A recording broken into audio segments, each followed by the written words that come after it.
இன்றைக்கி லட்டு கூடோட லஞ்சுக்கு பீட்ரூட் பருப்பு சாதம் தான் பண்ணியிருந்தேன். எப்படி பண்ணலான்னு பார்க்கலாம் வாங்க. அதுக்கு அவங்களோட சின்ன குக்கரை எடுத்துக்கிட்டு அதில் வந்து பாசி பருப்பும் அரிசியும் கழுவி எடுத்துகிட்டு அதில் ஒரு அரை வெங்காயம், ஒரு தக்காளி, ஒரு ஃபுல் பீட்ரூட் போட்டுட்டு அப்புறமா 10 பல் பூண்டு, உப்பு, கரம் மசாலா, மஞ்சள் பொடி, ஜீரக பொடிலாம் போட்டுட்டு கடைசியில் வந்து பெருங்காயம் போட்டுக்கோங்க. பெருங்காயம் போட மறக்கவே கூடாது. அப்போ தான் குழந்தைங்களுக்கு வாயுனால வயிறு வலி வராது.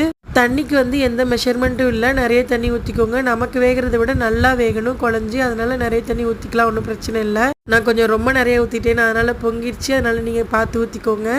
அப்புறம் நம்ம இதை தாளிக்கணும். அதுக்கு 2 டேபிள் ஸ்பூன் நெய் போட்டுக்கோங்க. கொஞ்சமாக ஜீரகம் போட்டுட்டு கருவேப்பிலை போட்டு தாளித்து அதில் போட்டுருங்க.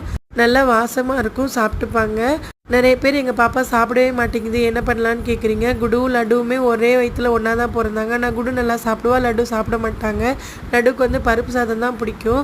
அதனால் குழந்தைங்களுக்கு என்ன பிடிக்குதோ அதை செஞ்சு கொடுக்க ட்ரை பண்ணுங்கள்.